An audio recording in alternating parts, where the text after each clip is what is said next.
शिंदखेडा तालुक्यातील कर्ले येथील शेतकरी दगा लक्ष्मण सोनवणे यांचा सर्पदंशामुळे दुर्दैवी मृत्यू झालाय।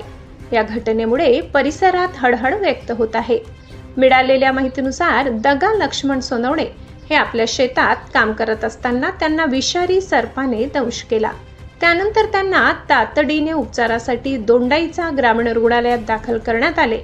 मात्र उपचारादरम्यान त्यांची प्रकृती गंभीर बनली आणि डॉक्टर तेजस जैन यांनी त्यांना मृत घोषित केले।